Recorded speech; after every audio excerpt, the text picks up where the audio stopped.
13절 말씀입니다. 마가복음 11장 1절로 11절 말씀입니다. 마가복음 11장 1절로 11절 말씀 제가 먼저 읽겠습니다. 그들이 예루살렘에 가까이 와서 감난산 벳바게와 베다니에 이르렀을 때에 예수께서 제자 중 둘을 보내시며 이르시되 너희 맞은편 마을로 가라. 그리로 들어가면 곧 아직 아무도 타보지 않은 나귀 새끼가 매어 있을 것을 보리니 풀어 끌어오라. 만일 누가 너희에게 왜 이렇게 하느냐 묻거든 주가 쓰시겠다 하라. 그리하면 즉시 이리로 보내리라 하시니 제자들이 가서 본즉 나귀 새끼가 문 앞 거리에 매어 있는지라. 그것을 푸니 거기 서 있는 사람 중 어떤 이들이 이르되 나귀 새끼를 풀어 무엇 하려느냐 하매 제자들이 예수께서 이르신 대로 말한대 이에 허락하는지라. 나귀 새끼를 예수께로 끌고 와서 자기들의 겉옷을 그 위에 얹어 놓음에 예수께서 타시니. 우리 같이 읽겠습니다. 많은 사람들은 자기들의 겉옷을 또 다른 이들은 들에서 벤 나뭇가지를 길에 펴며 앞에서 가고 뒤에서 따르는 자들이 소리 지르되 호산나 찬송하리로다. 주의 이름으로 오시는 이여 찬송하리로다. 오는 우리 조상 다윗의 나라여 가장 높은 곳에서 호산나 하더라. 예수께서 예루살렘에 이르러 성전에 들어가사 모든 것을 둘러보시고 때가 이미 저물매 12 제자를 데리시고 베다니에 나가시니라. 아멘. 주가 쓰시겠다 하라 하는 이 말씀이 있는 유명한 본문입니다. 우리의 모든 것은 주께서 쓰실 때 가장 영광스럽습니다. 하나님과 하나님 나라에 기여하는 삶이 가장 복된 삶이기 때문입니다. 우리의 힘, 건강, 배움, 섬김, 주께서 쓰실 때에 가장 영광스럽고 가치롭습니다. 마가는 마가복음 전체 분량의 3분의 1에 해당하는 분량을 예수님의 공생의 마지막 일주일에 할애하고 있습니다. 오늘 본문부터 마지막까지는 일주일에 해당하는 내용들입니다. 마가가 예수의 공생애를 기록하면서 가장 중점에 둔 사건이 그리스도의 순환, 십자가 사건과 부활이라고 하는 것을 알 수 있습니다. 이제 오늘 본문 11장부터만이 아니라 이미 그 전에 8장부터 그리스도의 순환 예고를 반복해서 기록했는데요. 이는 당시 이루 말할 수 없는 핍박과 시련 가운데 처해 있는 로마의 그리스도인들을 깊이 염두에 두고 있었기 때문입니다. 성도라는 이유로, 크리스찬이라는 이유로 당시의 세상 나라 로마로부터 당하는 순환의 의미를 개인의 순환으로만 해석할 것이 아니라 그리스도 나라의 순환과 연속적이고 포괄적인 선상에서 이해하도록 그렇게 깨달을 수 있도록 한 것입니다. 특별히 오늘 본문 일명 예루살렘 입성이라고 부르는 날입니다. 그런 본문입니다. 6월절 이전 5째 날로 올해 교회력으로 보니까 3월 24일, 다음 주일 정도 될 텐데요. 그에 해당하는 날의 사건을 기록하고 있는 것입니다. 두 가지인데요. 첫째는 주 그리스도는 평화의 왕이시다. 평강의 왕이시다는 것과 두 번째로는 우리의 모든 것은 주께서 쓰실 때에 가장 영광스럽다는 것입니다. 오늘 본문이 증언하는 예수님의 예루살렘 입성은 이제 이렇게 시작이 됩니다. 1절에 그들이 예수님과 그의 제자들이 예루살렘에 가까이 와서 감난산 벳바게와 베다니에 이르렀을 때에 이제 이렇게 시작이 됩니다. 처음 오신 것은 아니지요. 복음서에서만 봐도 최소한 3번, 4번 이렇게 예루살렘에 오신 것인데요. 감난산 벳바게와 베다니가 예루살렘으로부터 멀지 않습니다. 1, 2마일 정도 되니까 한 2, 3km 정도 되는 그런 지점입니다. 그때 예수께서 제자 둘을 보내셨어요. 그 중에 한 명이 베드로일 것이다 라고 우리가 추측합니다. 말씀하시기를 너희 맞은편 마을로 가면 아직 아무도 타보지 않은 나귀 새끼가 메어 있을 것을 보게 될 텐데 그것을 풀어 끌고 오라. 나귀 새끼를 풀어 끌고 오라.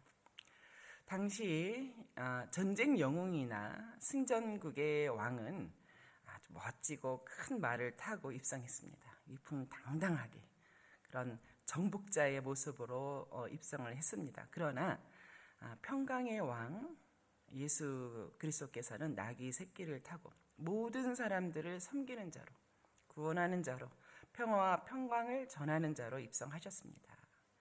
근데 우리 예수님이 교회의 신랑이시거든요. 교회의 머리 대신 예수께서 나귀 새끼를 타고 입성하셨다. 이 모습을 상상해 보면 우리의 모습과 우리의 자세죠. 교회의 자세가 어떠해야 하는지를 깨닫게 됩니다. 한편 제자들이 들은 말씀대로 마을로 가니 과연 나귀 새끼가 메어 있었습니다. 그래서 끌고 왔는데요. 당연히 나귀 새끼의 주인이 왜 이렇게 하느냐라고 물었죠. 예수님께서 전하라고 하는 그 말씀 그대로 전했는데요. 그 말씀이 3절 후반부에 있는 주가 쓰시겠다 하라. 주가 쓰시겠다 하라. 예수님께서 잘 쓰시지 않는 표현입니다. 예수님께서는 인자가라는 단어를 쓰시지 주가 쓰시겠다라고 하면서 본인을 지칭하는 적은 거의 없습니다. 전혀 없지요. 영어 번역본에서는 이렇습니다.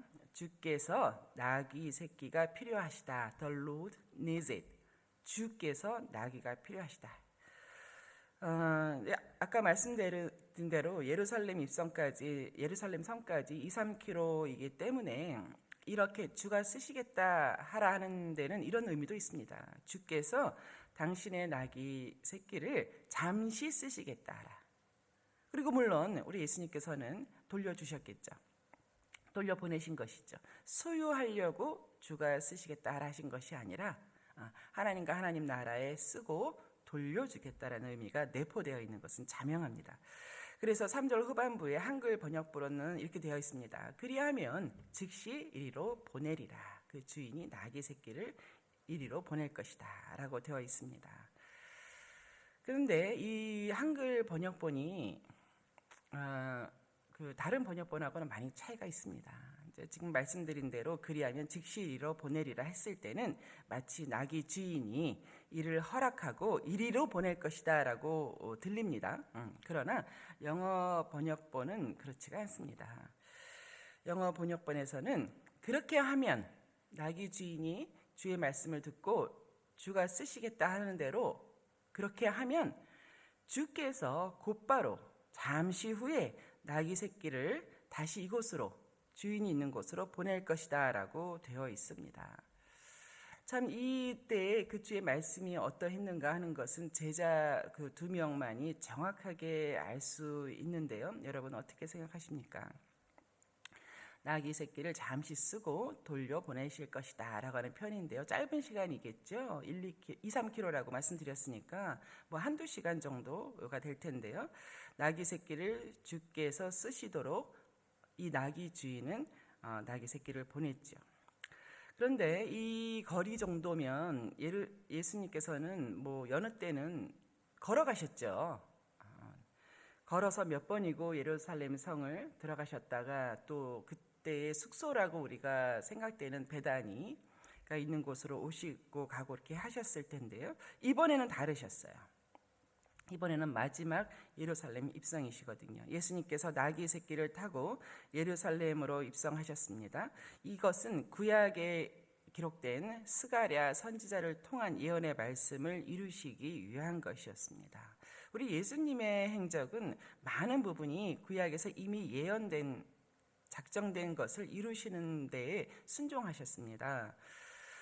스가랴 9장 9절 말씀인데요. 시온에 따라 크게 기뻐할지라 예루살렘에 따라 즐거이 부를지어다. 보라 너의 왕이 내게 임하셨는데 그는 공의로우시며 구원을 베푸시며 겸손하셔서 왕이심에도 불구하고 겸손하셔서 나귀를 타시나니 그것도 나귀의 작은 것 곧 나귀 새끼니라 라고 하는 스가랴 말씀 9장 9절 말씀을 이루신 것이죠. 요한복음에 보니까 제자들이 나중에서야 이 스가랴의 예언 말씀이 예수 그리스도를 향한 말씀이라는 것을 깨달았다고 기록되어 있습니다. 당시에는 우리가 깨닫지 못하는 것이 많은 것이죠. 나귀 주인도 당시에는 몰랐을 것입니다.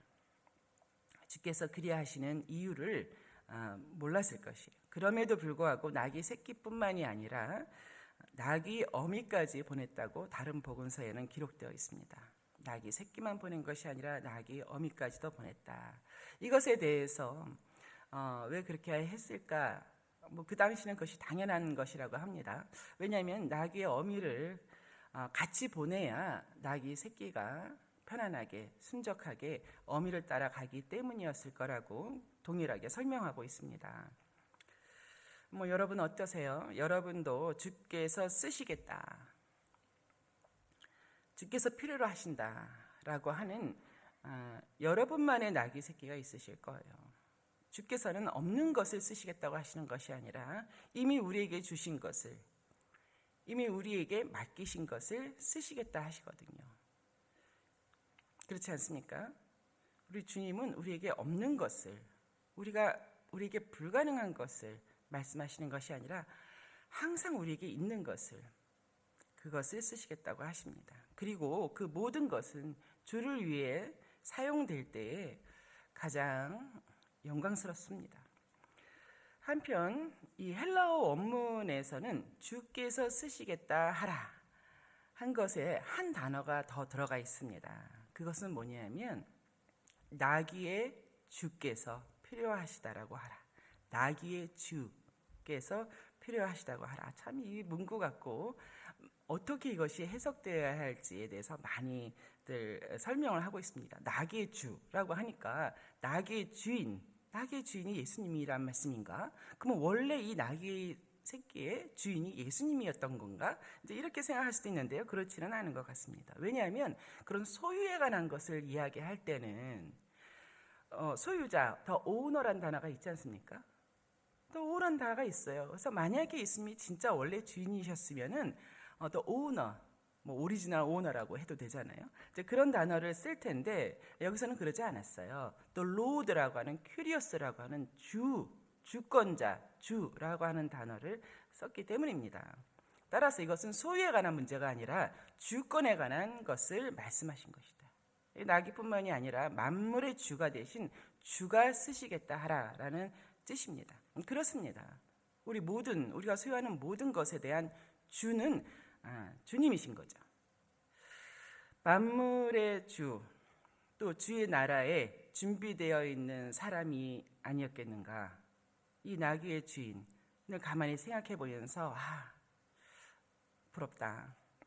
하나님과 하나님 나라에 기여하는 사람, 그의 마음이 하나님과 하나님 나라에 기여하는 마음으로 준비된 사람.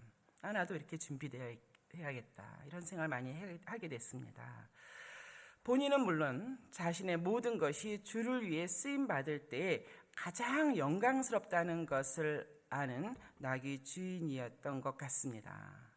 그리고 이렇게 나귀 새끼를 타고 예루살렘으로 입성하실 때에 어떠했는가? 18절에 보니까 많은 사람들이 자신들의 겉옷을, 또 다른 이들은 들에서 벤 나뭇가지를 길에 펴며 소리쳤습니다. 요한복음에 보니까 그 나뭇가지가 종려나무 가지라고 되어 있습니다. 그래서 아까 말씀드린 것처럼 예루살렘 입성이라고 하는 올해의 교회력으로는 3월 24일 주일을 우리가 무엇이라고 부릅니까?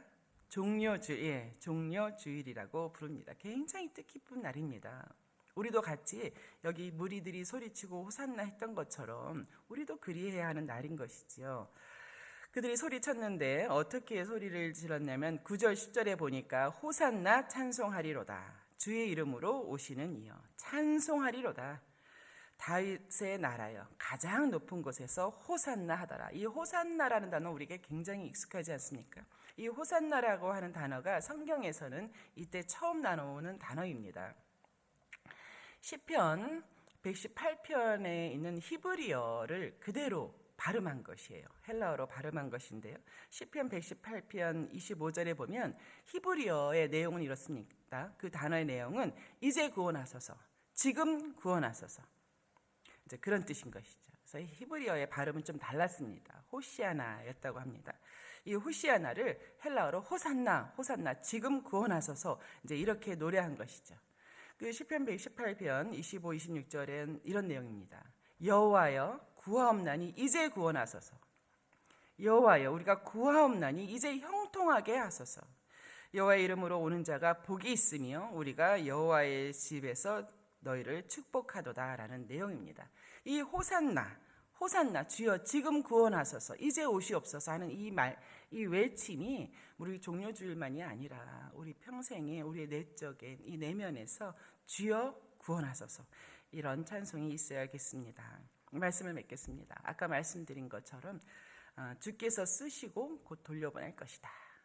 이것이 가장 적절한 번역인 것 같은데요. 주께서 잠시 쓰시고 너에게로 다시 돌려보낼 것이다. 만물의 주께서 쓰시겠다 하라. 예, 그렇습니다. 반복해서 말씀드리지만 우리 자신과 우리의 모든 것은 주께서 쓰실 때에 가장 영광스럽습니다. 그런 영광을 우리가 보고 누리게 되는 것이죠. 당시 이유는 모를 때가 많습니다. 그러나 지나고 보면은 그로 인하여서 주의 영광이 어떠한가를 우리가 목도하게 되죠. 주의 영광에 참여한 것이 되는 것입니다. 그러므로 우리가 크다 작다 할 것이 아니라 모든 일에 소소한 일에도 주의 이름으로 행하는 것이 참 지혜다. 주를 아는 자다. 주를 아는 자는 작은 일에도 나귀 새끼를 풀어서 잠시 쓰게 하는, 어떻게 보면 작은 일일 수 있지 않습니까? 작은 일에도 이렇게 주의 이름으로 행한다는 것이죠. 주의 손에 붙들린 모든 것은 모두 구원 역사를 위해 예비된 것이기 때문입니다. 그를 위해 사용되는 것입니다. 주와 그의 나라 그리고 그의 영광에 참여하는 참으로 가치로운 삶, 이것이 어디 멀리 있는 것이 아니라 또 내가 무엇을 더 준비하고 더 장만하고 그렇게 할 때 되는 것이 아니라 지금 나로서 주여 구원하셔서, 지금 구원하셔서, 그리고 그 일에 주께서 저에게 허락하신 모든 것을 사용하시옵소서. 그렇게 주가 쓰시겠다 하실 때에 기쁘고 바르게 반응하는 저와 여러분 되시기를 주의 이름으로 축원합니다. 우리 아까 부르신 찬송가, 새 찬송가는 96장, 통일 찬송가는 94장, 예수님은 누구신가, 우리 1절과 4절 부르시고 같은 기도 제목으로 기도하겠습니다.